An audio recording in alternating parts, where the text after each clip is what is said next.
तो देखो भैया, वेव्स का सीन है हमारे पास, सही है। और वेव्स के अंदर जो है ना, वो हमने कुछ चीज़ें देखनी है, सही है। पहली तो हमारे पास, हमने देखो, मैंने तुम्हें जो टेस्ट लगाया हुआ है वो जनरल वेव का टेस्ट लगाया हुआ है, सही है।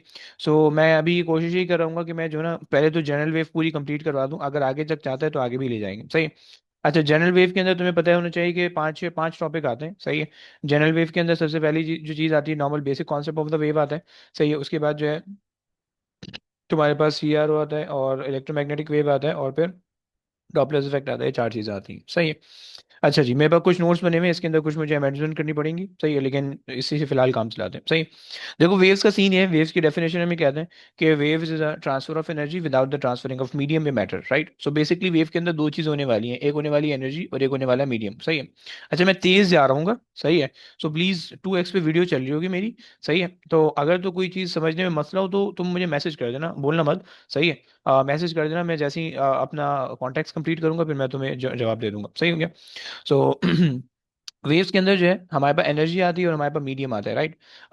कुछ केसेस के अंदर में मीडियम रिक्वायर्ड नहीं होता, कुछ केसेस के अंदर में मीडियम रिक्वायर्ड होता है, बट एनर्जी का हमारे पास एक मेन रिक्वायरमेंट है जो कि हमें एक जगह से दूसरी जगह ट्रांसफर करनी होती है, राइट।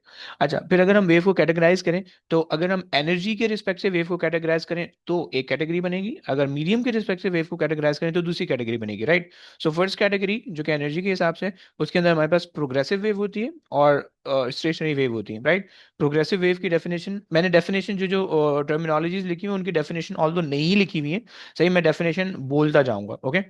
सो प्रोग्रेसिव वेव की जो डेफिनेशन हम ये कहते हैं कि भाई, waves in which the energy transfer without the transferring of the matter, right. ये वाली एग्जैक्ट डेफिनेशन तुम यहाँ पे छाप सकते हो, राइट।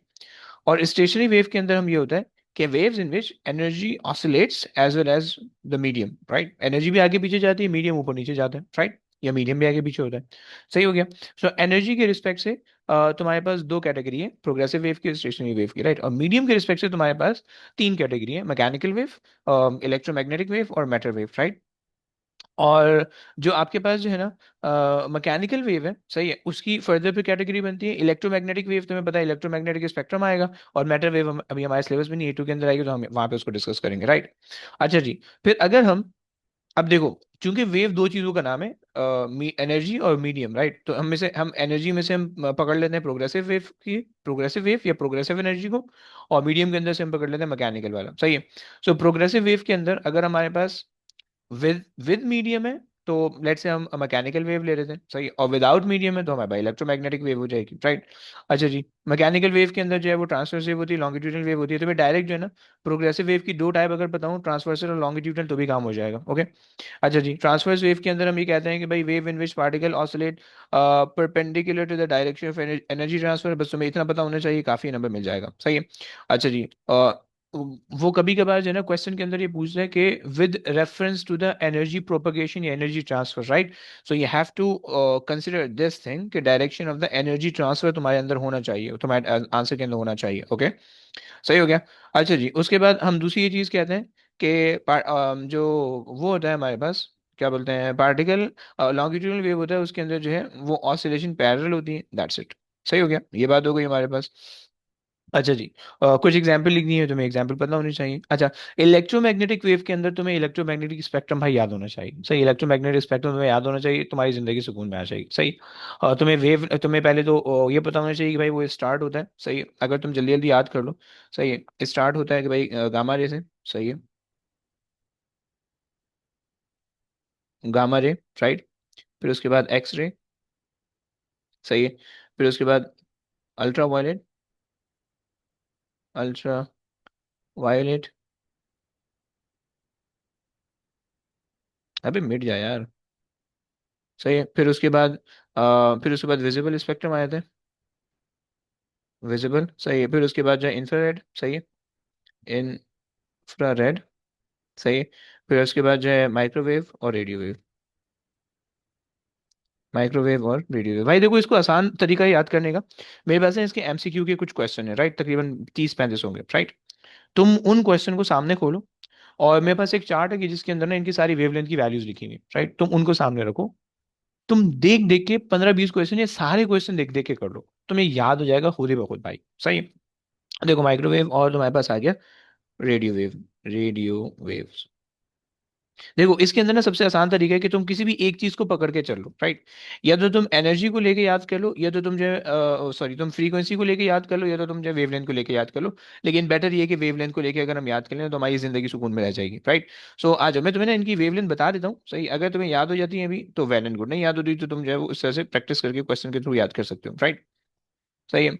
अच्छा जी देखो, इनकी जो गामा रे की जो वेवलेंथ की का जो वो होगा ना फैक्टर, तुम्हें एग्जैक्ट वैल्यू नहीं पता होनी चाहिए, तुम्हें अगर फैक्टर भी पता है ना कि क्या फैक्टर है इसका, सो तुम्हारे काम तब भी चल जाएगा, सही है। 10 एक्सपोनेंट -12 वेवलेंथ का फैक्टर है इसका, ओके। सही है। यानी 1 एक्सपोनेंट -12 वेवलेंथ का फैक्टर है, ओके। एक्स रे तुम्हारे पास होगा 10⁻⁻10 मीटर्स, ओके। अल्ट्रा वायलेट तुम्हारे पास होगा 10⁻⁻⁻8 कह लो, -7 कह लो, -8 या -7, सही। ओके। और ये तुम्हारे पास हो जाएगा मीटर, ओके। विजिबल स्पेक्ट्रम जो है ना, विजिबल स्पेक्ट्रम बहुत छोटा सा होता है। विजिबल स्पेक्ट्रम शुरू होता है 3 एक्सपोनेंट -7 से लेकर, और एंड हो जाता है 7 एक्सपोनेंट -7 पर, ओके। बी केयरफुल, -7 पर, ओके। ये तुम्हारे पे विजिबल स्पेक्ट्रम है, नीचे वाला रेड होता है, ऊपर वाला ब्लू है, राइट। 3 एक्सपोनेंट -7 जो है वो वायलेट है, राइट। और जो नीचे वाला है वो रेड है, सही है।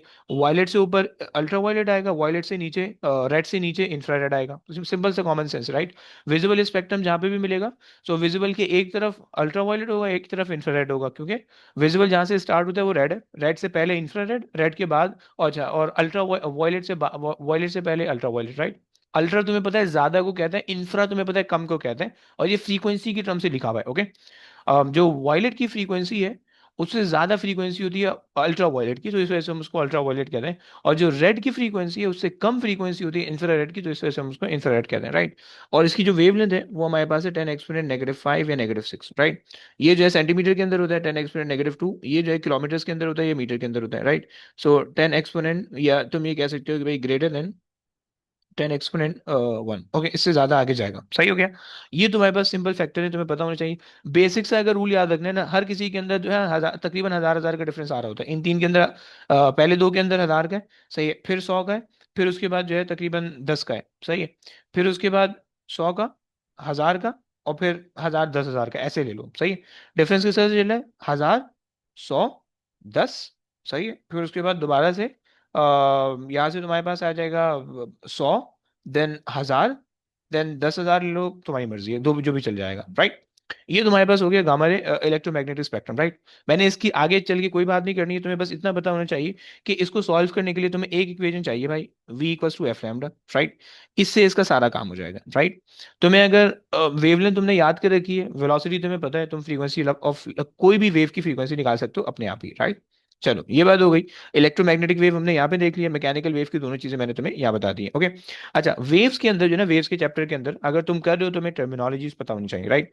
तुम्हें डिस्प्लेसमेंट का सेंस होना चाहिए, मैंने कोई डेफिनेशन नहीं लिखी हुई, सही है। डिस्प्लेसमेंट का सेंस होना चाहिए। डिस्प्लेसमेंट हमें कहते हैं कि distance from the mean position to the wave, okay.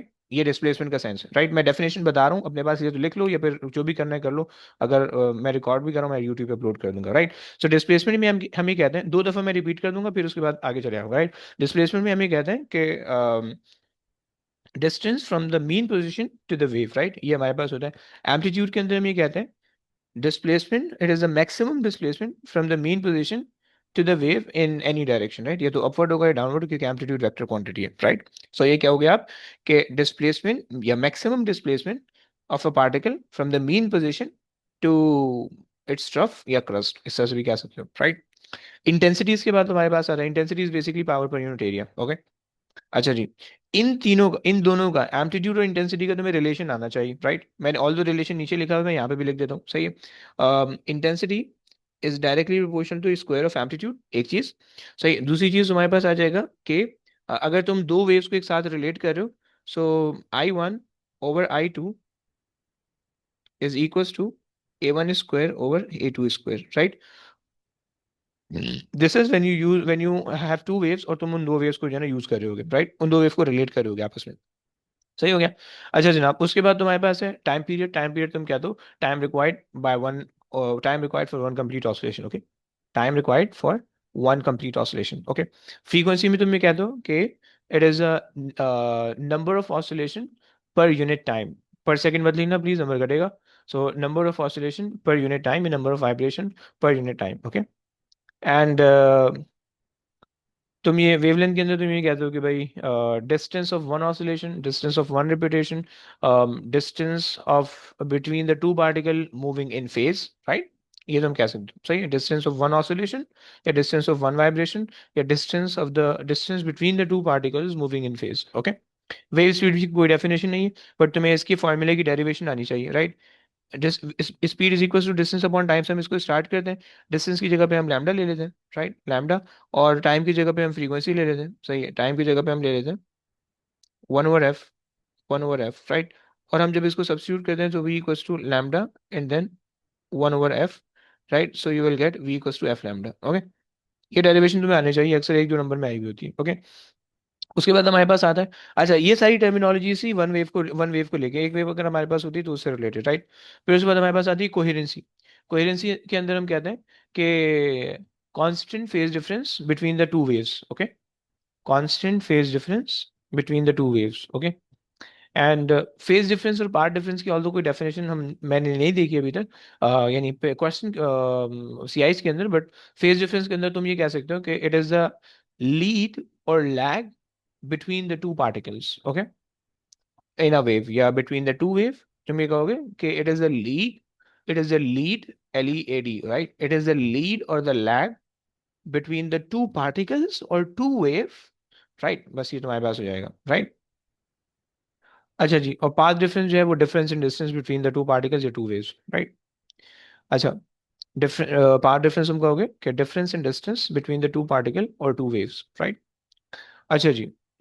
Monochromatic nature के अंदर तुम कहोगे कि भैया मोनोक्रोमैटिक जो है वो तुम्हारे पास होगा लाइट ऑफ सिंगल वेवलेंथ, या लाइट ऑफ सिंगल कलर, या लाइट ऑफ तुम कह सकते हो कि single frequency, single wavelength, single colour, ये सब चीजें तुम कह सकते हो, राइट।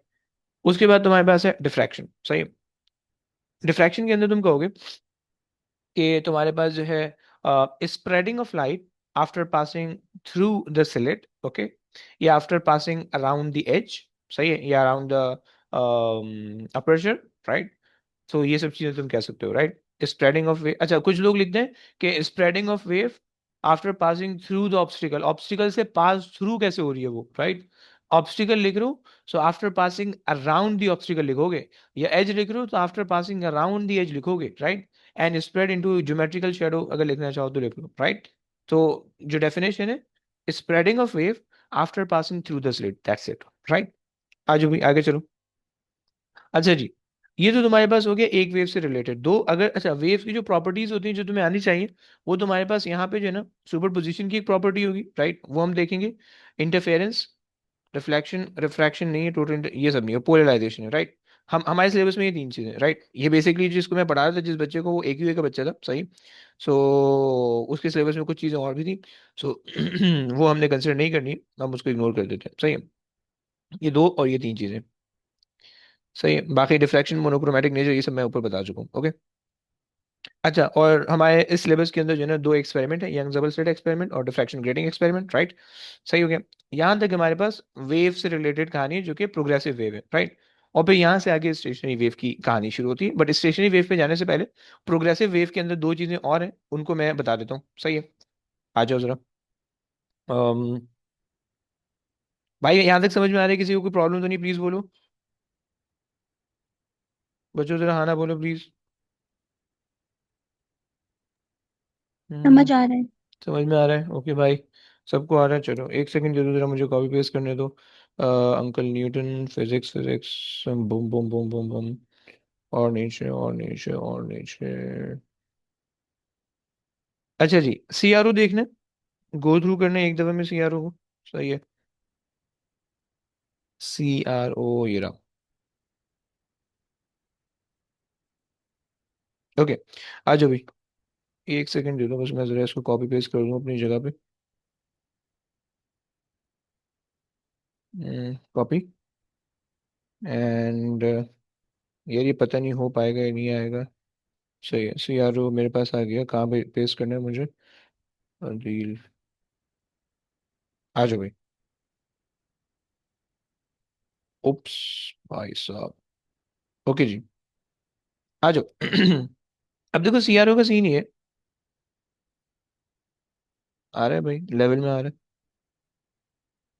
आ गया। इंसान बन गया, बन गया। ओके। देखो बच्चों, सीआरओ का सीन ये है कि सीआरओ जो है ना वो किसी भी इलेक्ट्रिकल सिग्नल को ना रीड कर रहा होता है, राइट। किसी भी इलेक्ट्रिकल सिग्नल को सीआरओ रीड करके तुम्हें बता रहा होता है, ये सीआरओ का सीन है, ओके। सही हो गया। तो और सीआरओ बेसिकली क्या करता है? सही है। कैथोड रे ऑसिलोस्कोप है, किसी भी इलेक्ट्रिकल सिग्नल को तुम्हें एनालाइज करके बताता है, राइट, पहली बात। अच्छा, इलेक्ट्रिकल सिग्नल को जब वो एनालाइज करते हैं ना, तो उसके दो कंपोनेंट बताता है तुम्हें, सही। एक तो इलेक्ट्रिकल सिग्नल का पीरियड तुम्हें बता सकते हैं, सही। और दूसरा जो है वो इलेक्ट्रिकल सिग्नल का जो है ना तुम्हें क्या बता सकते हैं, उसका एम्पलीट्यूड बता सकते हैं, और एम्पलीट्यूड से वोल्टेज बता सकते हैं, राइट। तो ये तुम्हें दो चीजें बताएगा, एक तो एम्पलीट्यूड तुम्हें रिलेट करेगा। सीआरओ बेसिकली ना ये डिवाइस होती है, सीआरओ की कैथोड रे ऑसिलोस्कोप डिवाइस होती है, कि जो तुम्हें या तो एम्पलीट्यूड बताएगी या तुम्हें पीरियड बताएगी, राइट। ये दो चीजें बता सकती हैं, एम्पलीट्यूड और पीरियड दोनों एट द सेम टाइम बता सकती है, सही है। अच्छा जी। हमें जो है जो हमें टाइम पीरियड को वो करना है, यानी हमें टाइम पीरियड को जो कंट्रोल करना है वो हमारे पास जो है ना टाइम बेस्ड सेटिंग से करना है, सही है। और हमें जो है जो हम वाई एक्सेस को कंट्रोल करते हैं वो वाई गेन से कंट्रोल करते हैं, राइट। सो time based setting, time period control होता है, फ्रीक्वेंसी कंट्रोल होती है। और वाई गेन से हमारे पास जो है वो वर्टिकल एक्सेस कंट्रोल होता है, एम्पलीट्यूड कंट्रोल होता है, राइट। अच्छा जी। ये बात हो गई। अच्छा जी। अब हमारे पास जो है, अगर तुम एक स्क्रीन देख लो सीआरओ की, भाई मेरे पास यहाँ बनी हुई है, सही है। अब देखो यहाँ पे मेरे पास जो है ना एक सिग्नल तुम्हें दिख रहा होगा, सुकून से सिग्नल तुम्हें दिख रहा होगा, सही है। और तुम्हारे पास जो है ना इस सिग्नल को हमने एनालाइज करना, इलेक्ट्रिकल सिग्नल हो सकता है कोई भी, सही। इलेक्ट्रिकल सिग्नल, ये कोई भी ऐसा सिग्नल जो कि एक्चुअली में वेव ना हो, हम उसको वेव के अंदर कन्वर्ट करके हम उसको इलेक्ट्रिकल फॉर्म में लाते हैं और उसको स्टडी करते हैं, राइट। जैसे कि साउंड है, वो इलेक्ट्रिकल फॉर्म में नहीं होता, लेकिन हम उसको क्या करते हैं, हम उसको जो है ना माइक के थ्रू पास करते हैं, सही है। माइक्रोफोन वो उसको वो जो ऑसिलेशन होती है उसको इलेक्ट्रिकल फॉर्म में कन्वर्ट करता है, इलेक्ट्रिकल फॉर्म को हम ऑब्जर्व करते हैं, हमें देख लेते हैं कि भाई साउंड कहाँ से आ रहा है, कितनी फ्रीक्वेंसी से आ रहा है, और कौन बोल रहा है, सही, ये सब चीज़ हम देख लेते हैं, राइट। अच्छा जी। देखो, अब सबसे पहले जो है ना टाइम बेस्ड सेटिंग का कॉन्सेप्ट समझ लो कि भाई टाइम बेस्ड सेटिंग हमारे पास जो होती है, वो हमारे पास बेसिकली क्या होती है, आपको ये बता रही होती है कि एक बॉक्स, राइट, जो वेव है आपकी, वो एक बॉक्स को कितने टाइम के अंदर कवर कर पा रही है wave, right. This is the time based setting, right. Time based setting तुम्हें क्या बता रही होगी कि अगर आपके पास एक वेव है, सही है, अगर आपके पास लेट्स से ये वेव आ रही है, ये वेव अगर आपके पास आ रही है, तो ये एक बॉक्स को कितने कितने टाइम उसको लग रहा होगा कवर अप करने में, राइट। सो ये तुम्हें जो है ना टाइम बेस्ड सेटिंग बता रही होती है, राइट। अच्छा जी। चूंकि time based setting is just a multiplication, तो उसका जो यूनिट होता है वो जस्ट आपके पास जो है सेकंड पर डिवीजन होता है, राइट। जो टाइम बेस्ड सेटिंग का जो यूनिट होगा वो ये होगा, राइट, सेकंड पर डिवीजन, ओके। ये टाइम बेस्ड सेटिंग का यूनिट होने वाला है, क्लियर हो गया। एंड टाइम बेस्ड सेटिंग से ना तुम तीन काम कर सकते हो, राइट। टाइम बेस्ड सेटिंग से तुम तीन काम कर सकते हो बच्चों। पहला काम तुम्हारे पास ये हो सकता है कि तुम टाइम बेस्ड सेटिंग निकाल सकते हो, राइट। दूसरा काम तुम ये हो सकता है, मतलब अगर टाइम बेस्ड सेटिंग नहीं गिवन है, राइट, और कोई और चीज गिवन है, राइट। सो टाइम बेस्ड सेटिंग से तुम या तो टाइम बेस्ड सेटिंग निकाल सकते हो खुद से, सही है, या तो तुम टाइम पीरियड निकाल सकते हो, या तो तुम फ्रीक्वेंसी निकाल सकते हो, ओके। ये तीन काम तुम कर सकते हो, ओके। और वाई गेन से तुम क्या कर सकते हो, वाई गेन से तुम क्या कर सकते हो, एम्पलीट्यूड को कंट्रोल कर सकते हो, और वोल्टेज तुम निकाल सकते हो। यानी तुम एम्पलीट्यूड को निकाल सकते हो, और तुम जो है ना वो उसको निकाल सकते हो, क्या बोलते हैं अपना, एम्पलीट्यूड के साथ साथ जो है तुम वोल्टेज निकाल सकते हो, राइट। सो ये तुम्हारे पास बात हो गई। अच्छा जी, अब आ जाओ, सबसे पहले तो हम ये देख लेते हैं कि भाई हम ये कैसे निकालेंगे, सही है। टाइम बेस्ड सेटिंग को अगर हम यूज करें तो हमें क्या क्या काम करना होगा, सही है, उसको जरा देख लेते हैं जल्दी से, सही। मैं साथ में होशियारी करते जा रहा हूँ, क्योंकि मुझे ना कभी बार उलझन होती है कि यार ये ऐसा क्यों है, सही है, तो इसको जरा इग्नोर करना प्लीज। अच्छा जी। देखो याद रखो, जब भी जिंदगी में तुम्हारे पास जब भी अभी और एएस की जिंदगी का बता रहा हूँ भाई, आगे पीछे की नहीं लगा देना, मसला हो जाएगा, सही है। एएस की जिंदगी में जब भी तुम्हारे पास इसका क्वेश्चन आने वाला है ना, हम क्या बोलते हैं, सीआरओ का क्वेश्चन आने वाला है, देखो सिंपल सी एक टेक्निक लगाओगे, सिंपल सा एक फार्मूला लगाओगे, जिंदगी सुकून में चलेगी। कोई होशियारी करने की जरूरत नहीं है, कोई जो है ना ख्वारी करने की जरूरत नहीं, सीधा सीधा काम होगा, राइट। क्या काम होगा सीधा सीधा? देखो, तुम्हें जो है तीन काम वो करवा सकता है, तुमसे जो है ना सीआरओ के क्वेश्चन में तीन काम वो करवा सकता है। पहला काम, तुमसे बोलेगा कि भाई तुम जो है ना ये बता दो कि एक वेव कितने बॉक्सेस में आ रही है। दूसरा काम तुम्हें बोल देगा कि भाई टाइम पीरियड बता दो। सॉरी, तीन काम ये बोलेगा, पहला काम कि तुम टाइम पीरियड बता दो वेव का, दूसरा काम तुम टाइम बेस्ड सेटिंग बता दो, या तीसरा काम तुमसे फ्रीक्वेंसी निकलवाएगा। ये तीन काम फ्रीक्वेंसी वाले क्वेश्चन के अंदर तुमसे करवा, सीआरओ के क्वेश्चन के अंदर तुमसे करवाएगा, ओके। तीन काम तुमसे सीआरओ के क्वेश्चन में होने वाले हैं, राइट। पहला काम कि तुमसे क्या निकलवाएगा, तुमसे निकलवाएगा फ्रीक्वेंसी, सही है। तुमसे निकलवाएगा टाइम पीरियड, तुमसे निकलवाएगा टाइम बेस्ड सेटिंग, सही हो गया। भाई देखो अगर तो तुम्हें नहीं समझ, भाई मुझे बचपन में नहीं समझ में आता था, जब मैं एएस के अंदर था मुझे, मैं गालियां देते थे इस टॉपिक को, मुझसे नहीं होता था सही। मैं रोजाना जो है ना टीचर से समझ के जाता था कि सर ये समझा दो, सर यार दोबारा समझा दो, पेपर में भी मैं समझ के गया था, लेकिन वो तो अल्लाह का कर रहा था, वो आया नहीं, वरना मैं समझ के गया था और मुझे कद्दू भी नहीं आया था सही। खैर भाई देखो सीधा सीधा फॉर्मूला है। तुमने क्या करना है, तुमने सबसे पहले ना नंबर ऑफ बॉक्स काउंट करने की जिसके अंदर एक कंप्लीट वेव आ रही है, राइट। अगर इस क्वेश्चन के अंदर देखो, सो एक कंप्लीट वेव यहाँ से शुरू हो रही है और वो यहाँ पे एंड हो रही है, राइट। तुमने नंबर ऑफ बॉक्सेस काउंट करने हैं, 1 2 3 4 5 6 7 8, राइट। एक बॉक्स के अंदर कितने नंबर ऑफ, एक वेव के अंदर कितने नंबर ऑफ बॉक्सेस आ रहे हैं, तुमने लिख लिया भाई 8 आ रहे हैं, राइट। सेकंड, तुमने ये फॉर्मूला अप्लाई करना है भाई, फॉर्मूला रट्टा लगा लो, सही है। ये फॉर्मूला तुमने अप्लाई करना होगा हमेशा हमेशा, राइट। इसी फॉर्मूले से आंसर आएगा, तुम ईमान रखो इस पे, सही है, तुम भरोसा रखो भाई पे, सही, सब कुछ हो जाएगा, सही है। So time period is equal to time based setting multiply by boxes, okay. ये तुम्हारे पास सिंपल सिंपल सा फॉर्मूला है, सही हो गया। Time period is equal to time based setting multiply boxes, याद रखना टाइम बेस्ड सेटिंग को कन्वर्ट मत करना, राइट। टाइम बेस्ड सेटिंग के जो सेंटीमीटर है उसको कन्वर्ट मत करना, राइट। सेकंड का कन्वर्जन होगा लेकिन सेंटीमीटर कन्वर्ट मत करना प्लीज, वरना गलत हो जाएगा, right. Do not convert the centimetre into metre, okay. सिर्फ टाइम बेस्ड सेटिंग के अंदर जो है सेकंड या मिली सेकंड को तुम्हें कन्वर्ट करने की इजाजत है, दैट्स इट, ओके। अच्छा जी। और तुमसे जो है ना तुम्हें जो है ना पीरियड, अगर तुम अच्छा जी खैर, तो अगर तुमने पीरियड निकाल लिए, ये फॉर्मूला अगर तुमने यूज किया, पीरियड निकाल लिए, पीरियड के बाद तुम जो है ना वो फ्रीक्वेंसी इस फॉर्मूला से रिलेट करके निकाल सकते हो, राइट। सिंपल सा क्वेश्चन है, सिर्फ एक ही तरीके पे आता है हमेशा, एमसीक्यू के अंदर ज्यादा आता है, थ्योरी के अंदर बहुत कम आता है, सही है। तो बस तुम्हें बस ये आना चाहिए, राइट, कि ये जो है ना तुम्हें ये बताओ कि भाई तुम किस तरह से जो है इसकी फ्रीक्वेंसी, और फ्रीक्वेंसी को टाइम पीरियड से कैसे रिलेट करोगे, टाइम बेस्ड सेटिंग से, और नंबर ऑफ बॉक्सेस से कैसे रिलेट करोगे, तुम्हें ये चीजें पता होनी चाहिए, राइट। ये बात मैंने बता दी आपको, सही है। मैं कोशिश करूंगा एंड में जो है ना आधे घंटे के अंदर मैं तुम्हें जो है ना फिर कुछ क्वेश्चन भी करवा दूं, अगर मेरे पास टाइम बचा तो, सही है। सो अभी फिलहाल जो है वो यहाँ से आगे चलते हैं, सही। ये दो तीन चीजें हमने कर ली है, सही है। एक चीज क्या हमने की, पहली चीज हमने ये कर ली कि भाई हमारे पास जो है टाइम, हमने लॉन्गिट्यूडनल ट्रांसवर्स वेव देख ली, सही है। उसके बाद हमने क्या देख लिया, उसके बाद हमने इलेक्ट्रोमैग्नेटिक स्पेक्ट्रम देख लिया, हमने उसकी वेवलेंथ की वैल्यूज के कुछ रट्टे रट्टे लगा ली, राइट। और फिर तीसरी चीज हम ये सीआरओ देख रहे हैं, ये हमारा कंप्लीट हो चुका है। और चौथी चीज हमने देखना है क्या बोलते हैं, डॉपलर्स इफेक्ट, ओके। तो आ जाओ भाई डॉपलर्स इफेक्ट देखते हैं, और फिर उसके बाद जो है वो हमारी कहानी डन हो जाएगी, सही है। चलो, ये बात होगी, थोड़ा सा मुझे कलर का कीड़ा है यार, तो माजरत, तो मुझे जो है ना इसमें माजूर समझना। खैर ये मेरे पास हो गया।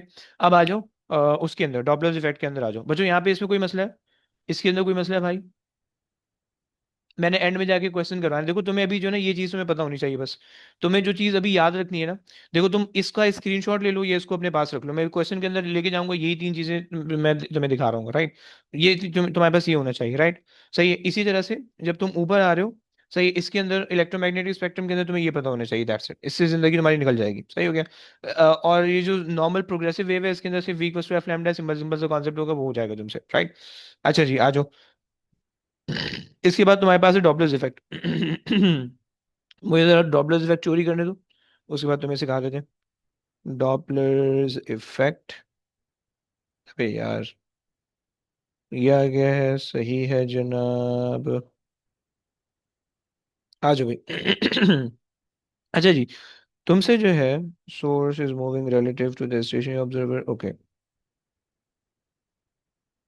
मैं क्वेश्चन डायरेक्ट वहां पे कराऊंगा, बस सिर्फ यहाँ पे जो है ना मैं कॉपी पेस्ट करूँ, सही। Copy and paste. अच्छा जनाब, इसके अंदर और कोई काम की चीज़ है, ऐसे तो कोई काम की चीज़ नहीं है। चलो, आ जाओ भाई। ओके। मेरे भैया, अरे भेज आफ्टर पेस्ट, वाह, थोड़ा सा और छोटा हो गया। अच्छा जी, देखो सीन ये होता है। तुम्हारे पास सीन ये होगा कि भाई तुम्हारे पास जो है ना जो डॉपलर्स इफेक्ट है, सबसे पहले तो तुम्हें उसकी डेफिनेशन आनी चाहिए। डेफिनेशन मैंने बहुत दफ़ा बच्चों को लिखवाई हुई है, बच्चे उसमें एक्सपर्ट हो गए, सही, मैंने बच्चों की एक्सपर्टीज देखी भी है, सही। लेकिन मैं दोबारा से लिखवा लेता हूँ, क्योंकि जो है ना स्टूडेंट पे कभी भरोसा नहीं करना चाहिए, सही। तो खैर, सो डॉपलर्स इफेक्ट तुम कहते हो, डॉपलर्स इफेक्ट, सही। हम ये कहते थे कि भाई it is a change in the observed frequency due to the relative motion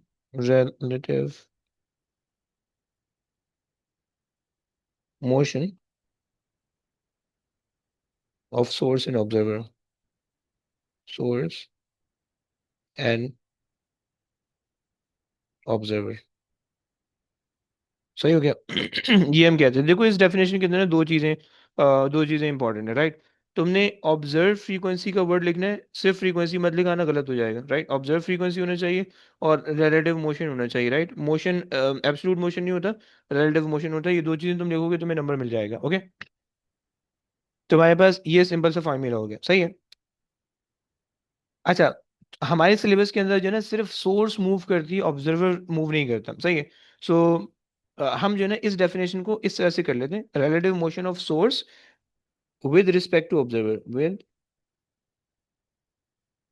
respect to observer, सही है? अब देखो दो केसेस पॉसिबल है, सही है? एक जो तुम्हारे पास सोर्स है, ऑब्जर्वर तो खड़ा हुआ है, बंदा है, वो तो तुम्हारे पास अलिफ बन के खड़ा हुआ है, राइट? सही है? जो सोर्स होगी, या तो वो बंदे के करीब आ सकती है, बंदे से दूर जा सकती है, दो पॉसिबिलिटी, राइट? सोर्स या तो बंदे के करीब आ सकती है या बंदे से दूर जा सकती है, राइट? दो possibility, right? If the source is moving toward the observer, पहला case. If the source is moving toward the observer, तो उस केस के अंदर जो तुम्हारे पास फॉर्मूला होगा, यहाँ पे नेगेटिव साइन लगेगा भाई, उल्टा फॉर्मूला होगा, ये याद रख लेना भाई, उल्टा फॉर्मूला होगा, याद रखना, सही है? तो यहाँ पे वी नॉट मैं तुम्हें यहाँ पे लिख के दिया है, सही है? तुम्हारे पास जो वी नॉट होगा, एक सेकेंड, वी जो एफ है, एफ नॉट है, वो बेसिकली तुम्हारे पास अपीयरेंट फ्रीक्वेंसी है या ऑब्जर्व फ्रीक्वेंसी है, सही है? और तुम्हारे पास जो वी है, स्पीड ऑफ द साउंड है, राइट? जो खाली एफ है वो actual frequency of the source है, राइट? और तुम्हारे पास जो वी एस है वो स्पीड ऑफ द सोर्स है, जो भी तुम चीज को मूव कर रहे हो, राइट? ये तुम्हारे पास कॉन्सेप्ट हो गया, ओके? अच्छा जनाब, ये बात हमने कर ली है, ये भी हमारे पास हो गया। ये कितनी गंदी राइटिंग थी यार, मजा नहीं आ रहा, सेटिस्फेक्शन नहीं मिली। खैर खैर खैर खैर।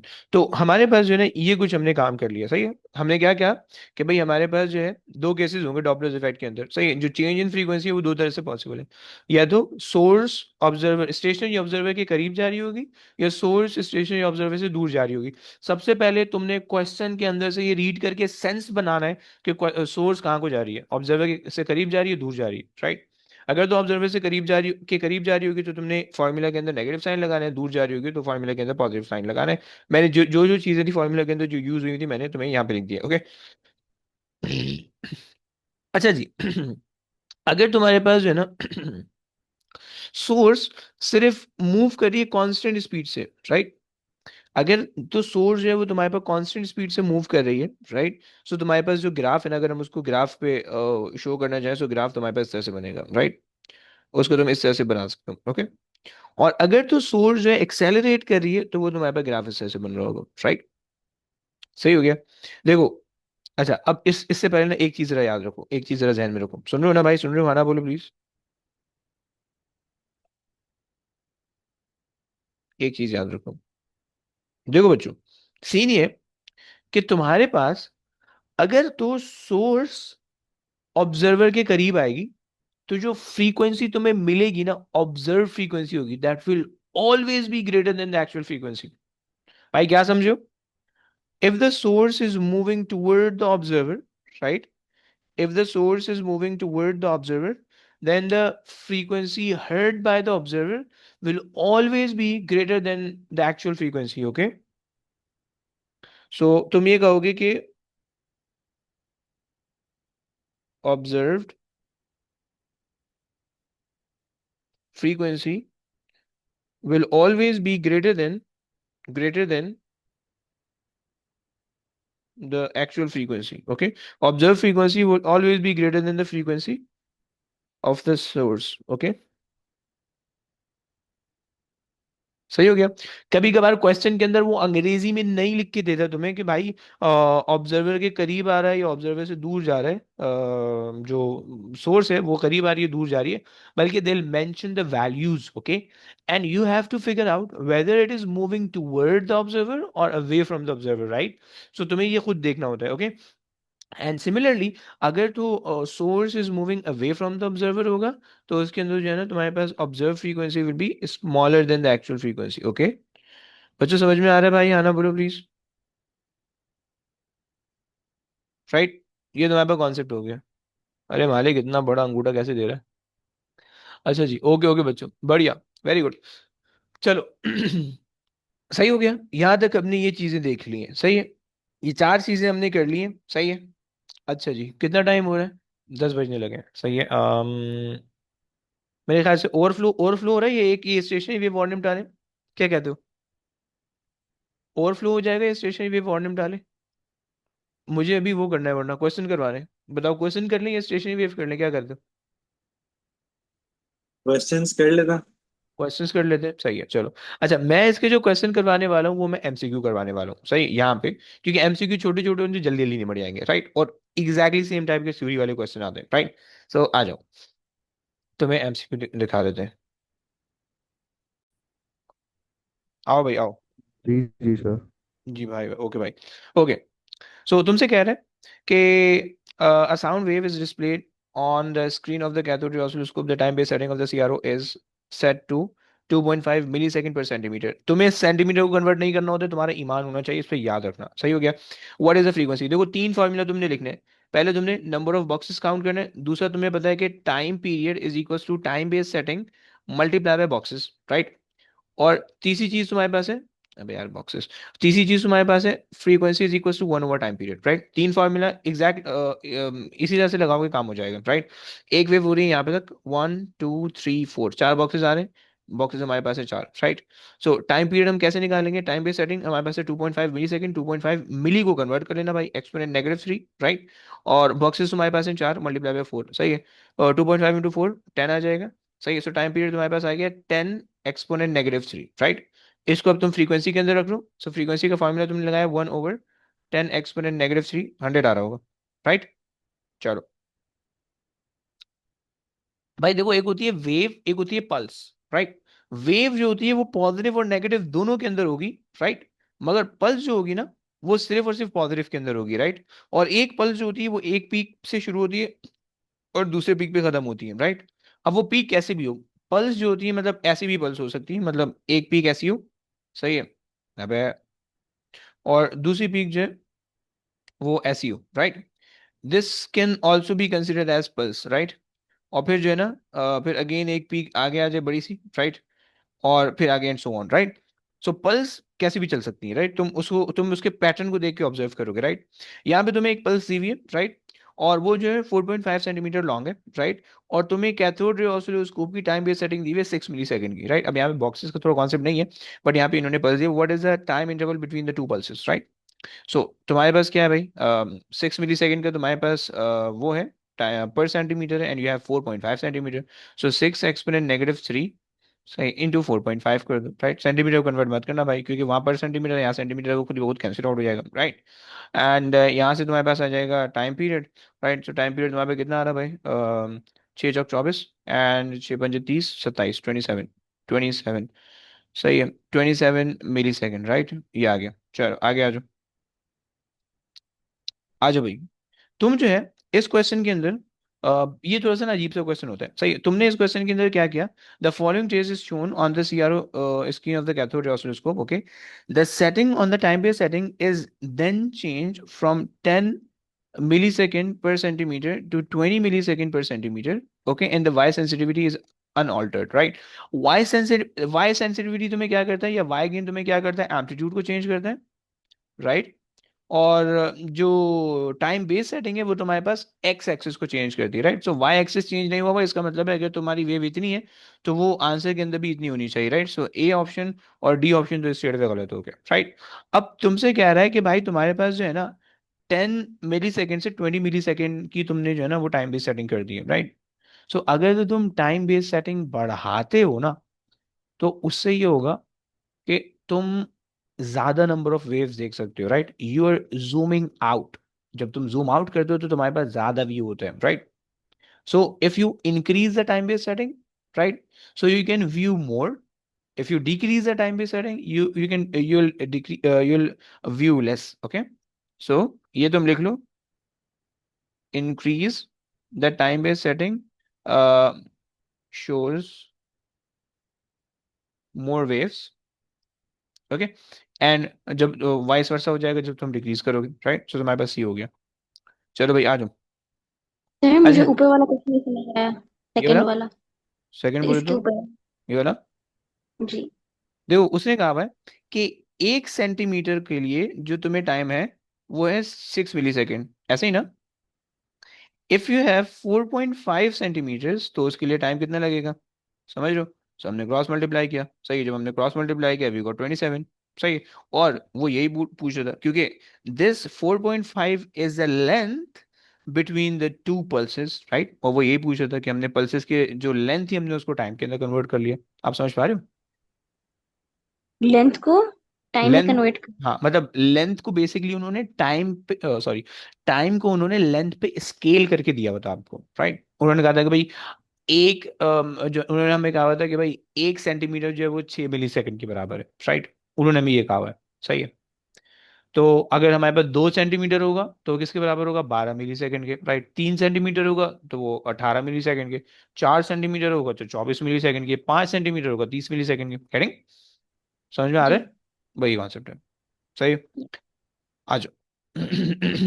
अच्छा जी, तुमसे अगेन कह रहे हैं कि तुम्हें एक 12 वोल्ट 50 हर्ट्ज की पावर सप्लाई दी हुई है, right? And blah blah blah. Okay, what is the setting of the time based control? Okay, अब देखो बीच की चीज तुमसे पूछ रहा है, फ्रीक्वेंसी तुम्हें दे रखी है, राइट? सबसे पहले तुम्हें क्या करना है? किसी ऑर्डर में चलोगे, बॉक्सेस काउंट करोगे। Second, time period is equal to time based setting multiply by boxes, right? तीसरी चीज, फ्रीक्वेंसी इज इक्वल टू 1/टाइम पीरियड, राइट? अच्छा जी, तुम सबसे पहले बॉक्सेस काउंट कर लो। एक वेव यहाँ पे हो रही है, 1 2 3 4 5 6 7 8। ओके, बॉक्सेस आ गए भाई 8। ओके, अच्छा जी, टाइम पीरियड निकालना है भाई। फ्रीक्वेंसी से तुम टाइम पीरियड निकाल सकते हो। Time period is equal to 1/50, right? 1/50 बोले तो 0.2 यानी 20 millisecond, right? 20 millisecond, सही हो गया। अच्छा जी, 20 मिली सेकेंड का टाइम आ गया, राइट? यहाँ से तुमने बॉक्सेस मिल गए तुम्हें, सही है। और यहाँ से तुम्हें जो है वो टाइम पीरियड मिल गया, राइट? सॉल्व कर लो भाई। ओके, सो तुम्हारे पास आ गया 20 exponent -3 equals to time base setting times boxes, right? Times boxes which is 8। Divide कर दो भाई 8 से, सही है। सो 4 से डिवाइड, 2 से डिवाइड करोगे बल्कि सॉल्व करोगे कितना आएगा? 4, अच्छा 8 1 8, 8 2 16.5, सही हो गया। चलो बस मैंने ये करवाने थे, अब तुम लोग की बारी, आओ। ये चलो एक और कर लेते हैं ये। तुम लोग से मैंने, यार इतने गंदे गंदे देखो आ रहे हैं। अच्छा जी, पुराने पुराने पेपर्स के अंदर ना कुछ वेरिएशन ज्यादा थी, अभी थोड़ी कम वेरिएशन है, सही है। तुमसे कह रहा है कि भाई the Y input terminal of the cathode ray oscilloscope is connected, okay, connected to the supply of the peak value of 5 volt in the frequency of 50 hertz the time base setting at the time base setting is set at 10 millisecond per division. Per division का मतलब है 1 centimetre ही हो गया। Y setting, okay, which trace is obtained, okay. अच्छा जनाब, देखो, उन्होंने कहा 5, पहले तो दो चीजें उन्होंने दी हुई हैं, दो चीजें उन्होंने दी हुई हैं, राइट? दो चीजें दी हुई हैं उन्होंने, सही है। कि भाई तुम्हारे पास एक है वोल्टेज, राइट? वोल्टेज बोले तो एम्पलीट्यूड, और फ्रीक्वेंसी टाइम पीरियड बोले तो टाइम बेस सेटिंग, राइट? ये दो चीजें दी हुई हैं उन्होंने, सही है। तुम फ्रीक्वेंसी को टाइम पीरियड और टाइम बेस सेटिंग से रिलेट करते हो, तुम वोल्टेज को एम्पलीट्यूड से रिलेट किया करते हो, राइट? सो उन्होंने कहा है कि Y gain is set at 5 per division. एक डब्बा 5 का होने वाला है, ओके। सो तुम्हारी वेव एक डब्बे से बड़ी तो नहीं होने वाली है, ए भी गलत हो गया बी भी गलत हो गया, राइट? एक डब्बे के अंदर अंदर ही आनी चाहिए, राइट? ये रेफरेंस है, राइट? रेफरेंस के ऊपर एक डब्बा, रेफरेंस के नीचे एक डब्बा, राइट? क्योंकि वेव में पता है सिमेट्रिकल होती है ऊपर नीचे, सही है। सो ये तुम्हारे पास सी और डी करेक्ट ऑप्शन है, सही है। अब तुमने ये डिसाइड करना है कि भाई 10, जो वो तुम्हारे पास वो है क्या बोलते हैं अपना, 10 टाइम बेस्ड सेटिंग है और फ्रीक्वेंसी किससे मैच कर रही है, सही है। सो अगर हम फ्रीक्वेंसी देखें, सो 1/50, सही है। 1/50 अगर आप करोगे यहाँ से आगे बस टाइम पीरियड आ जाएगा। टाइम पीरियड कितना आ रहा है भाई? 20 मिली सेकेंड आ रहा होगा, एक्सपोनेंट -3, राइट? ये तुम्हारे पास आ रहा होगा। अच्छा जी। अब अगर हम इस 20 मिली सेकेंड को यूज करके, सही है, अब मैं क्या फॉर्मूला लगा रहा हूँ, time period is equal to time based setting multiply by boxes, right. अब बॉक्सेस कहाँ से लाओगे, तो हमने ट्रायल एंड एरर करके चेक कर लेते हैं, राइट। हमें पता है कि भाई टाइम पीरियड तो यही रहेगा, राइट, हर केसेस के अंदर, राइट, टाइम पीरियड हमारे पास ये आ गया, राइट। अच्छा जनाब, बॉक्सेस, अब पहले वाले केस के अंदर, सी के अंदर तुम देख लो भाई, सी के अंदर जो तुम्हारे पास बॉक्सेस हैं वो एक वेव कंप्लीट हो रही है एक बॉक्स के अंदर, राइट। और डी के अंदर एक वेव कंप्लीट हो रही है दो बॉक्सेस के अंदर, राइट। सो अगर मेरे पास टाइम पीरियड है 20 मिली सेकेंड का एक्सपोनेंट -3 का, और मेरे पास जो है सी के अंदर एक वेव एक बॉक्स के अंदर आ रही है, सो डिवाइडेड बाय 1, तो टाइम बेस सेटिंग कितनी आ रही है बच्चों, 20 मिली सेकेंड ही आ रही है, राइट। लेकिन उसने टाइम बेस सेटिंग कितनी रखी हुई है एक्चुअली में, 10 मिली सेकेंड रखी हुई है, तो इसका मतलब है जो गिवन डाटा था और जो डाटा हमें रिसीव हुआ वो गलत हो गया, एक दूसरे से मैच नहीं किया, तो सी गलत हो गया, तो डी ले लेते हैं। अब डी के अंदर जो टाइम पीरियड आ रहा है, टाइम पीरियड सेम रहेगा क्योंकि वेव सेम है, राइट।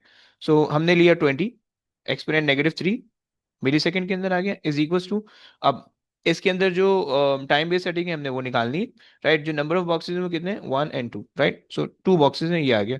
सो जब आप डिवाइड बाय 2 करोगे तो आपके पास क्या हो जाएगा, 10 मिली सेकेंड, राइट। सो ये मैच हो रहा है, right, so D is option. बच्चों क्लियर हो रहा है भाई, आना बोलो प्लीज, बच्चों आना बोलो, क्लियर हो रहा है।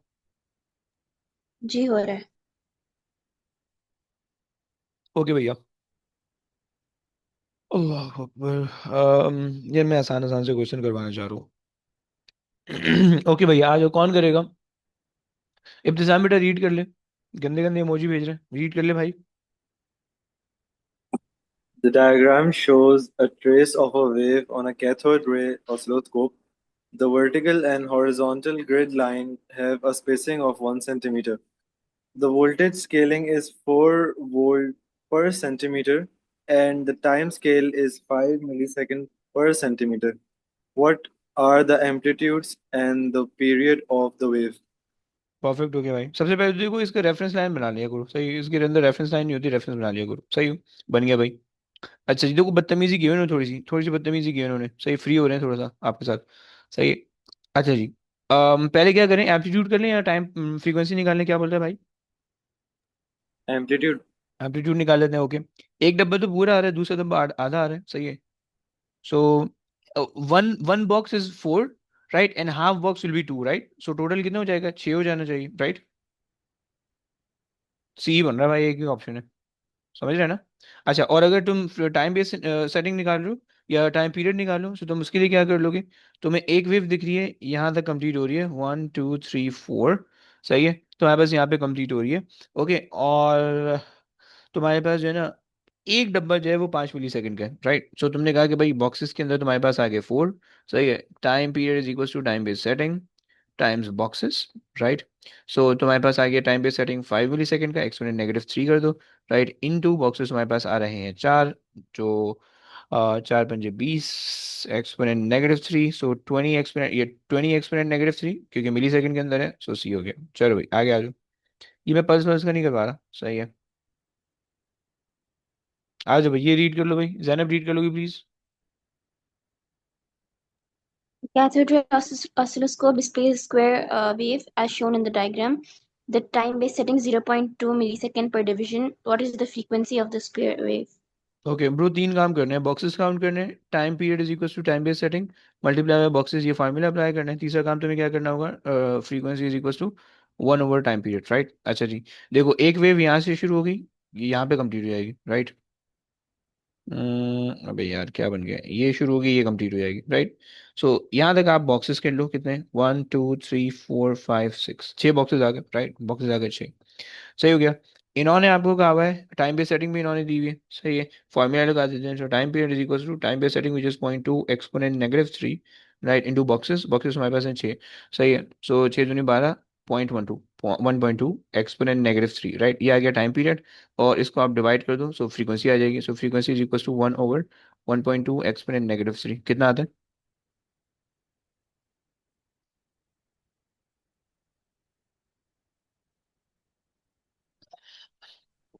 833. 830, okay good. Which trace is obtain, इसके अंदर कोई ज़्यादा कैलकुलेशन नहीं लग रही है, अब देखो गंदे गंदे सिग्नल दे रहे हैं, थोड़ा सा फ्री हो गए, ज़्यादा फ्री हो गए। चलो कर लेते हैं यार, नहीं करते हैं, ये कर लें। चलो कर लेते हैं। मरियम करा दी। मरियम रीड कर लो please. A signal that repeats periodically is displayed on the screen of a CRO. The screen has 1 centimeter squares and the time base is set at 2 meters per second. What is the frequency of this periodic signal? अच्छा bro, एक बात बताओ कि ये इसमें एक wave कहाँ पे हो रही होगी?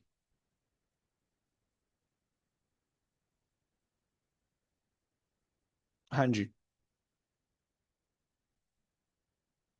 कोई आइडिया आ रहा है? Sir, highest amplitude or lowest amplitude? लेकिन हाँ ही, क्या मतलब है बे इससे तुम्हारा? अरे पूछ क्या रहे हैं, पूछ Sorry, क्या sorry, रहे सर? sorry, sorry. 5 आ, 5 पर 5 बॉक्सेस कह रहे हो, यहाँ से अगर आप स्टार्ट कर रहे हो 1 2 3 4 5, ऐसा? हाँ जी, सही है, सही है, सही है, ये ले सकते हो आप। ओके। और आशीष क्या कह रहे हो तुम? नहीं नहीं, सही है, सही, कंटिन्यू सही करो। हो गया। सही है, देखो अच्छा वैसे देखा कैसे आपने? क्या देखा ऐसा? देखो उसने वैसे सिग्नल बताया हुआ है कि पीरियोडिक सिग्नल है। पीरियोडिक सिग्नल का मतलब है वो अपने आप को कहीं ना कहीं रिपीट करने वाले, राइट? अगर तुम यहाँ से सिग्नल को लेके यहाँ पे ले लो, राइट, तो तुम देखो कि आगे क्या सिग्नल रिपीट हो रहा है वैसा। तो तुम देखोगे यहाँ पे गंदी सी चीज आ रही है जो कि रिपीट नहीं होने दे रही सिग्नल को, तो इसका मतलब है सिग्नल यहाँ पे रिपीट नहीं हुआ। सही है। फिर उसके बाद तुमने देखा कि भाई अच्छा जी, अगर हम यहाँ से सिग्नल को ले लें और यहाँ तक ले लें तो क्या रिपीट हो रहा है? तो नहीं हो रहा। बल्कि सिग्नल कहाँ पे रिपीट हो रहा है, जाके यहाँ पे रिपीट हो रहा है, राइट। और फिर उसके बाद जो है नेक्स्ट यहाँ से शुरू होगा, यहाँ पे रिपीट होगा, राइट। तो उसने दो सिग्नल आपको दिए हुए, सही है। अगेन बॉक्सेस आप लगा लो, सही है। उसके बाद आप फॉर्मूला लगा लो, time period is equal to time base setting multiply by frequency, sorry multiply by boxes, सही है। अच्छा जी, उसके बाद जो है ये आपने लगा दिया। तीसरा काम जो है ना, frequency is equal to 1 over time period, right. चलो ये हो गया, अब सॉल्व कर लो। 5 बॉक्सेस हैं आपके पास, right, 1 2 3 4 5, and time base setting is 2 2 5 10, सही है। सो 10 एक्सपोनेंट -3, ये मिली सेकेंड आ गया आपके पास टाइम पीरियड, और 1 ओवर फ्रीक्वेंसी करोगे तो आपके पास 100 आ जाएगा। सही हो गया? बच्चों समझ में आ रहा है? अच्छा जी, अब यहाँ तक इसको करते हैं, बस इसके आगे जो है करते हैं ऑसिलोस्कोप, सही है। ऑसिलोस्कोप नहीं, वो बोले तो क्या नाम है इसका? डॉपलर्स। डॉपलर्स इफेक्ट, हाँ जी। तुम तड़प लो, खैर तो है। आज बेटा तुमसे ही करवाएंगे, 2 क्वेश्चन तो तुमसे ही करवाएंगे, बल्कि पहले तो कुछ कुछ कुछ खुद भी करेंगे, उसके बाद आपसे करवाएंगे। यहाँ पे भेजेंगे इसको, एंड न्यू नोटबुक, सेफ। इसके अंदर सारा मेरा कचरा पड़ा होता है। अच्छा जी। देखो याद रखना कि डॉपलर्स इफेक्ट जो है ना वो साउंड और लाइट दोनों के साथ पॉसिबल है, ओके। डॉपलर्स इफेक्ट जो है वो साउंड और लाइट दोनों के साथ पॉसिबल है, पहली तो ये चीज़ हमें पता होनी चाहिए, ओके। और साउंड का डॉपलर्स इफेक्ट हम यहाँ पे पढ़ेंगे, लाइट का डॉपलर्स इफेक्ट हम A2 के अंदर पढ़ेंगे। साउंड के डॉपलर्स इफेक्ट के अंदर हम ज्यादातर फ्रीक्वेंसी को कंसिडर करते हैं, लाइट के डॉपलर्स इफेक्ट के अंदर हम ज्यादातर वेवलेंथ को कंसिडर करते हैं, राइट। आ जाओ भाई, कैलकुलेशन वाला क्वेश्चन देख रहे हैं, सही है। थ्योरी वाले क्वेश्चन मैं इसलिए नहीं बता रहा हूँ ज्यादा, क्योंकि थ्योरी का आंसर जो गिवन होता है ना उससे आप most of the time workout करके समझ लेते हो, सही। तो इसलिए मैं थ्योरी ज्यादातर नहीं बता रहा हूँ, मैं डायरेक्ट डायरेक्ट ये करवा रहा हूँ, सही है। आ जाओ, पहला क्वेश्चन देख लो भाई। तुमसे कह रहे हैं कि the source of the frequency is the source of the sound of the frequency 1000 moving away, सही है।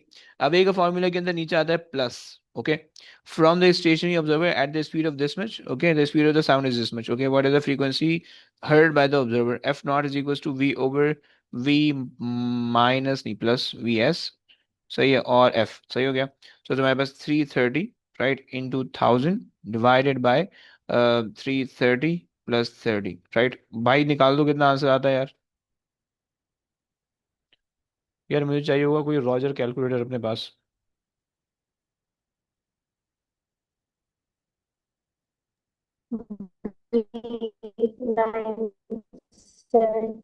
916. 916 बच्चे बता रहे हैं, सही हो गया। 916 बच्चे बता रहे हैं, ओके। आ जाओ भाई। तुमसे कह रहे हैं कि the warning signal of an ambulance has a frequency of 600 frequency 600 hertz. The speed of the sound is 330. The ambulance is traveling with a constant speed of this toward an observer, okay. तुमसे कह रहे हैं which overall change in the observe frequency taken place between the time at which the ambulance is a long way behind the observer and a long way in front of the observer। मतलब बंदा तुम्हारे पास खड़ा हुआ है, ये रहा। अबे यार मुंह बड़ा हो गया बंदे का, ये बंदा है सही है, ये तुम्हारे पास बंदा आ गया सही। पहले जो है वो तुम्हारे पास, थोड़ा सा बंदे को इधर करना पड़ेगा। अरे यार ये दी भी तो है पिक्चर, ठीक सही। देखो तुम्हारे पास ऑब्जर्वर पहले ये खड़ा हुआ है सही है, और पहले जो है वो बंदा यहाँ ये टूवर्ड द ऑब्जर्वर, ये जो है ना एम्बुलेंस आ रही है, and then moving away from the observer जा रही है, राइट। सो बेसिकली तुमने क्या करना है, एक दफा टूवर्ड का फॉर्मूला लगाना है, एक दफा अवे का फॉर्मूला लगाना है। टूवर्ड से एक फ्रीक्वेंसी आएगी, अवे से एक और फ्रीक्वेंसी आएगी, दोनों को उठा के माइनस कर देना, सही हो गया। आ जाओ भाई। सो कर लेते हैं, टूवर्ड का फॉर्मूला लगाने के लिए F naught is equal to V over V minus V S and then F. अब देखो तुम्हें एफिशिएंट वर्किंग करनी है ना, तो तुम इसको इसी तरह से कैलकुलेटर के अंदर डालोगे। कैसे? 330 इंटू 600 डिवाइडेड बाय, और फिर तुमने यहाँ पे कर लिया 25 प्लस, सॉरी माइनस, माइनस 330। गलत हुआ ना? बिल्कुल गलत हुआ भाई, सही है। 330 माइनस 25, राइट। ये तुम्हारे पास पहले एक दफा ये कैलकुलेटर में डालो, फिर दूसरी दफा टॉप वाला जो ऊपर वाला कर्सर वाला की होता है उसको दबाओ, और फिर ये माइनस के साइन को चेंज करके प्लस का कर लो, राइट। तो इससे तुम्हारे पास जो है ना कैलकुलेशन जल्दी जल्दी हो जाएगी, राइट।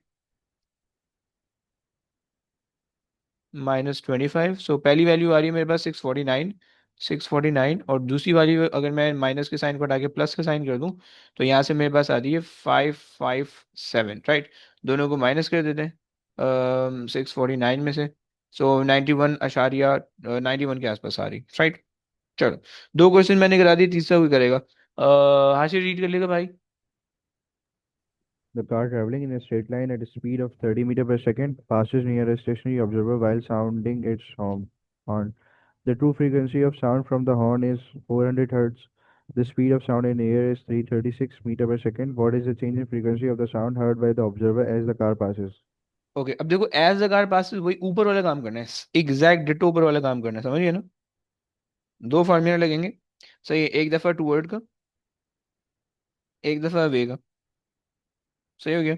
सो टूवर्ड के अंदर तुमने लगा दिया 336, speed of the sound in the air है इंटू 400, राइट, डिवाइडेड बाय, नीचे तुम्हारे पास आ जाएगा सॉरी 336 प्लस 30, सॉरी टूवर्ड है ना तो -30 आ जाएगा, और जो फिर उसके बाद इसमें से माइनस कर दोगे एग्जैक्ट सेम चीज को, 336 इंटू 400 डिवाइडेड बाय 336 प्लस 300 को प्लस 30 को, राइट।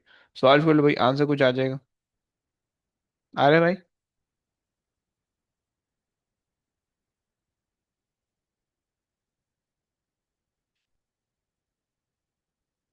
हाँ जी।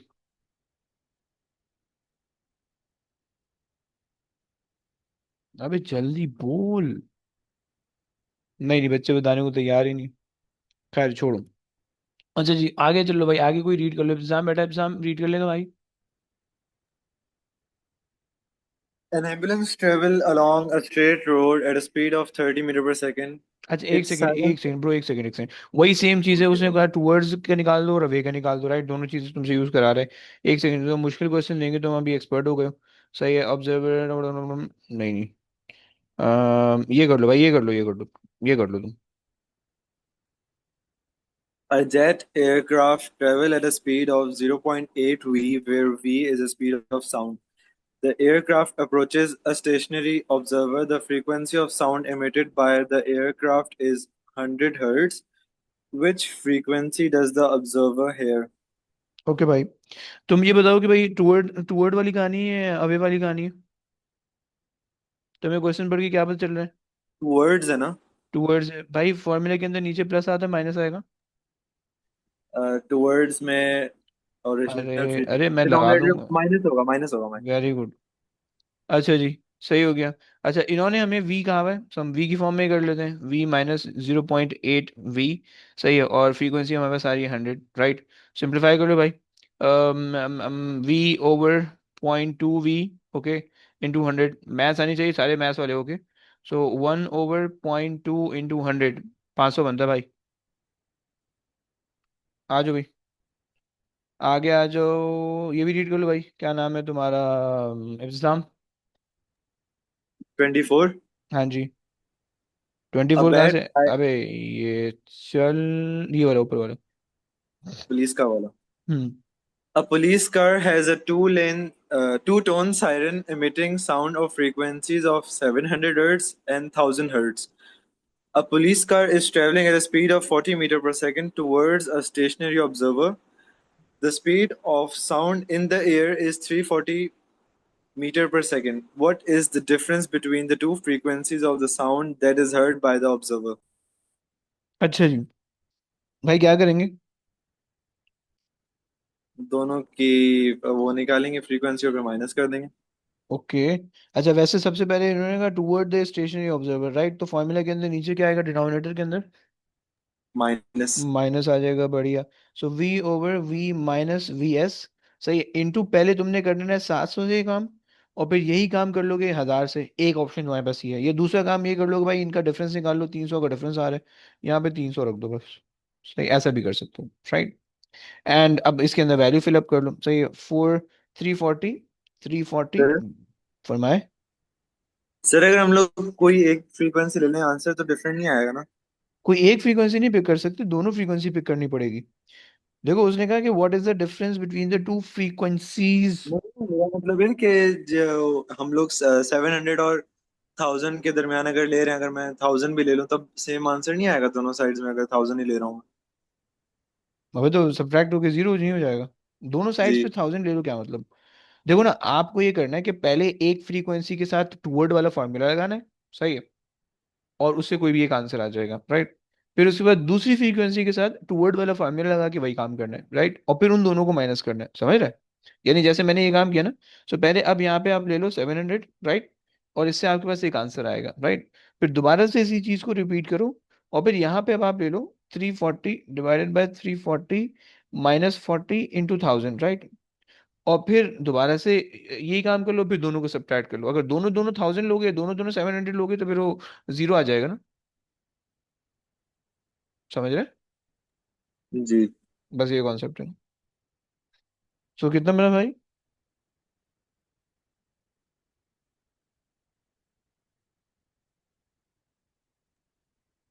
340।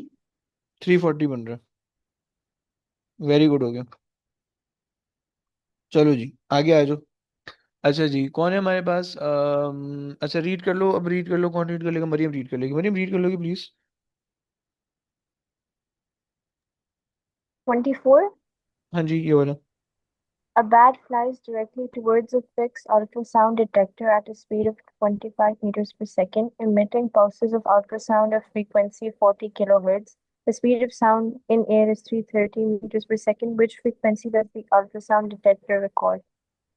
हम्म। अच्छा जी, टूवर्ड्स है या वे है?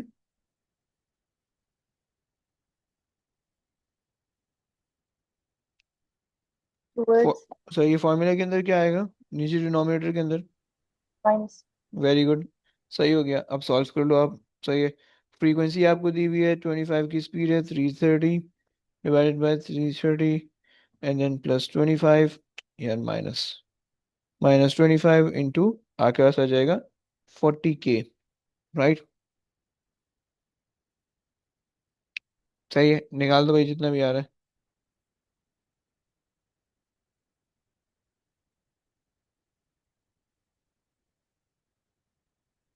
चलो भैया, हो गया। 43 43.3 kilohertz. या 43 just? 0.3. Okay okay okay, fine. 3.27 आ रहा है, तो 43.3 ले लेंगे। ओके भाई, ओके, डन हो गया, डन हो गया। चलो बस करते हैं, बस करते हैं। अच्छा, क्या कहते हो, इलेक्ट्रोमैग्नेटिक वेव करें या वो तुम लोग खुद, मैं तुम लोग की आश्रय छोड़ दूं, वो नहीं करें? क्या कहते हो? इलेक्ट्रोमैग्नेटिक वेव के क्वेश्चन करवाऊं या अभी नहीं ना करें? क्या कहते हो? कुछ तो बोलो यार, नहीं कहोगे तो बस एंड कर देंगे क्लास, कहोगे तो करा लेंगे। तुम्हारे ऊपर दे रहा हूँ। अरे यार, इतना बच्चे शर्मा रहे हैं यार। अरे अरे अरे अरे। अरे नहीं नहीं, आपको झुकने की जरूरत नहीं, पाँव नहीं पड़ो यार। अरे अरे अरे, बस बस, नहीं करवाते। अच्छा देखो, सीन ये सुन लो, सीन सुन लो। देखो भाई, एक काम करना सबसे पहले घर में बैठ के, सही है, जो हमने वो किया ना, जो ये बनाया हुआ है, सही है, अरे यार, ये जो हमने बनाया हुआ है ना, इसको सबसे पहले देखो बैठ के, सही है, ये वाली चीज, सही है, थोड़ा सा टाइम निकाल लो भाई, ये चीज बैठ के देखो, सही है, और इलेक्ट्रोमैग्नेटिक वेव के जो मैंने एमसीक्यू भेजे हैं उसको निपटा दो, सही है। 15-20 कर लो, देख के कर लो भाई, देख के कर लो, ओके। 15-20 कर लो, तुम्हारा हो जाएगा काम इलेक्ट्रिक, और फिर मैं उसके थ्योरी के क्वेश्चन सेंड कर रहा हूँ, सही है। एक फाइल है, सही है, तकरीबन 20-22 क्वेश्चन होंगे, उसके अंदर थ्योरी के क्वेश्चन है, बस वो बैठ के कर लो, बस इसके अलावा तुम्हारा कोई काम नहीं है, सही है। यहाँ तक हमने कर लिया, मे बी पॉसिबल एक क्लास में और रख लूँ, सही है, कल की क्लास 5-6 बजे होने वाली, 6 बजे होने वाली, ओके। मैं एक क्लास शायद और रख लूँ, उसके अंदर जो रिमेनिंग कंटेंट है वो भी कंप्लीट हो जाएगा, ओके। तो बस ये दो चीजें देख लेना, क्लियर हो गए बच्चों? चले जी, चले बच्चों, ओके गाइस, टेक केयर, अल्लाह हाफिज, Love Allah. is अल्लाह हाफिज, अल्लाह हाफिज।